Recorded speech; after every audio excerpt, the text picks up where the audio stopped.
Hello, good morning to everyone. Damini's beautiful ওয়ার্ল্ডে আপনাদের সবাইকে স্বাগত। আজকে একেবারে সকাল সকাল ভীষণ বৃষ্টি পড়ছে, আর এখানে আসার পর থেকে মানে নতুন কোয়ার্টারে আসার পর থেকে বৃষ্টি যেন থামছেই না। আর আজকে কিন্তু অ্যাকচুয়ালি রথের দিনে বৃষ্টি হয় সেটা শুনেছি, তো রথের দিনে তাই ভাবলাম একটু পাঁচমিশালি সবজি করি। আর সেই জন্যেই প্রথমেই শুকনো লঙ্কা আর তার সাথে বেশ খানিকটা ফোড়ন দিয়ে দিলাম, 5 ফোড়নই দিয়েছি। আর তারপরেই কিন্তু তুলে দেবো সমস্ত সবজিগুলো। নিরামিষ করবো বলেই ভেবেছি। গত দিনে মা তারার মন্দিরে একটা খিচুড়ির সাথে এরকম একটা পাঁচমিশালি সবজি ছিল, এবং সবজিটা আমার এত ভালো লেগেছে তাই ভাবলাম আজকে আমি নিজেই বাড়িতে একটু ট্রাই করে দেখি।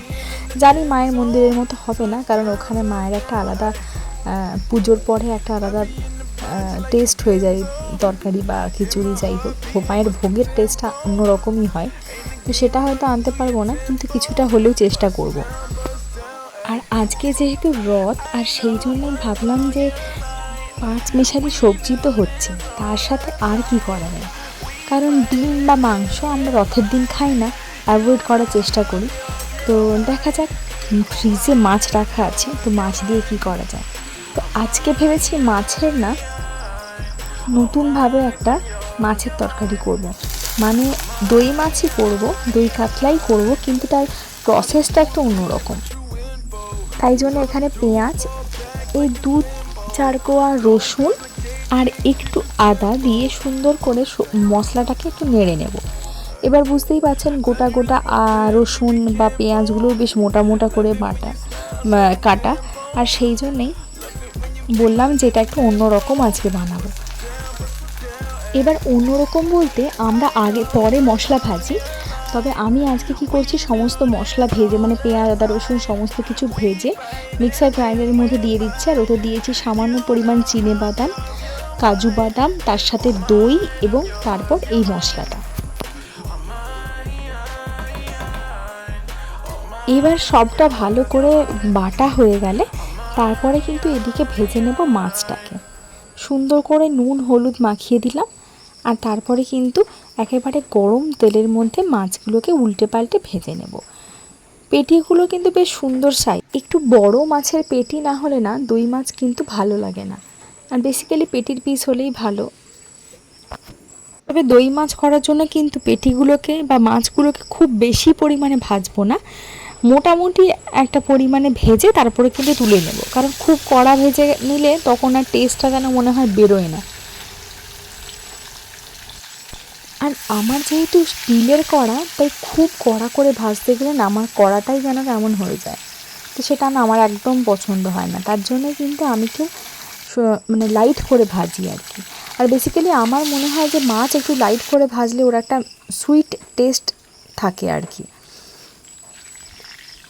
আমি কিন্তু খুব বেশি পরিমাণ তেল দিইনি বা খুব কম পরিমাণও তেল দিইনি, এমন পরিমাণে দিয়েছি যাতে সুন্দর করে 3টে মাছ মোটামুটি ভাজা হয়ে যায়। আর ওই তেলেই কিন্তু আমি মশলাটা ভেজে নেব আর কি।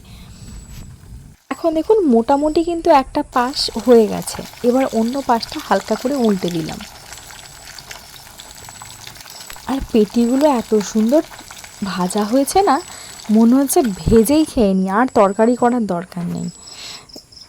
এদিকে কিন্তু মাছগুলোকে ভেজে তুলে রেখেছি, আর এদিকে সেই তেলের মধ্যেই দিয়ে দিচ্ছি একটু গোটা গরম মশলা, এলাচ লবঙ্গ আর দারচিনি। তাতে কিনা টেস্টটা খুব ভালো আসে, একটা হালকা স্মেল আসে, সেটা খুব ভালো লাগে। আর তারপরে কিন্তু ওই বেটে রাখা মশলাটা একসাথে দিয়ে দিলাম, মানে আদা রসুন পেঁয়াজ আর তার সাথে সাথে কাজু বাদাম এবং চিনেবাদাম বাটা।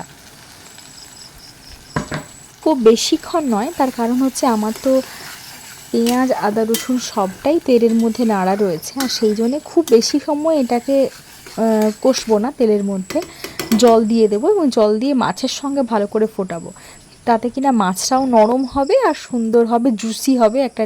এবার কিন্তু গ্রেভিটা ফুটে উঠেছে, আর সেই জন্যেই কিন্তু এবার ভেজে রাখা মাছগুলোকে একে একে ওর মধ্যে দিয়ে দিচ্ছি। তার সাথে স্বাদ মতো নুন আর একটু চিনি তো রয়েইছে, তবে আমি কিন্তু চিনির প্রয়োগটা একেবারেই করি না, কারণ চিনি খাওয়া কিন্তু একেবারেই উচিত না, কারণ রিফাইন্ড সুগার যে শরীরের কী ক্ষতি করে সেটা আমরা সবাই জানি।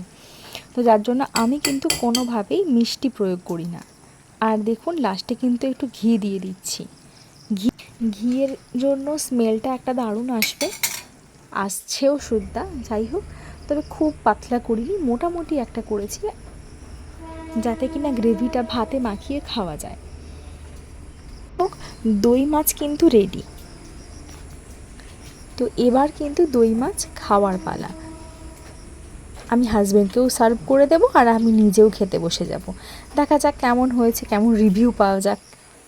রিভিউ মোটামুটি পেয়ে গেছি, আর হাজব্যান্ডের মুখের এক্সপ্রেশন দেখে বুঝতেই পারছেন মোটামুটি ঠিকই আছে। এবার আমি টেস্ট করে দেখি কেমন হয়েছে আমার বানানো দই মাছ। মাছটা কিন্তু ভীষণ সুন্দর, আর দেখুন ভীষণ জুসি, আর এত সুন্দরভাবে মশলাটাও এর মধ্যে ঢুকেছে। আপনারা কিন্তু এই প্রসেসে দই মাছ বানিয়ে অবশ্যই একবার দেখবেন, আর আমাকে কিন্তু কমেন্ট সেকশানে অবশ্যই জানাবেন যে এরকমভাবে দই মাছ বানালে আপনাদের খেতে কেমন লাগে। যাই হোক, আমার তো খুব ভালো লেগেছে, আমরা তো ভীষণ ভালো এনজয় করেছি। আর খাওয়া দাওয়ার পরে যেহেতু আজকে রথের জন্য বিকেলবেলা কিন্তু চলে এসছে একেবারে গরম গরম ক্রিস্পি একেবারে জিলিপিগুলো এতটাই সুন্দর, দেখুন পুরো ট্রান্সপারেন্ট, যেন মনে হচ্ছে ওদিকটাও দেখা যাচ্ছে, আর এত পাতলা এত ক্রাঞ্চি। অনেক দিন পর এত সুন্দর কোনো জিলিপির খোঁজ পেলাম। আর আমাদের স্টাফেরাই কিন্তু এনে দিয়েছে জিলিপিটা। এদিকে একজন অধীর আগ্রহে বসে আছে জিলিপি খাওয়ার জন্য। তো যাই হোক, ওকে জিলিপি একটু খাইয়ে দিই। জেনুইনলি আমি একটু মিষ্টি অ্যাভয়েডই করি, কিন্তু এই জিলিপিটা দেখে না একেবারেই লোভ সামলাতে পারলাম না। মানে জিলিপিটা দেখে এত সুন্দর, আমি লোভ সামলাতে না পেরেই খেতে শুরু করে দিলাম। আর বৃষ্টি ভেজা ওয়েদারে এরকম গরম গরম জিলিপির মজাটাই আলাদা। এই বৃষ্টি ভেজা ওয়েদারে রথের দিনে আমরা জিলিপি এনজয় করি। আপনারা যদি আমার ব্লগটাকে পছন্দ করে থাকেন বা ভালো লেগে থাকে, লাইক শেয়ার কমেন্ট করবেন, এবং নতুন হয়ে থাকলে প্লিজ সাবস্ক্রাইব করে দেবেন আমার চ্যানেলটিকে।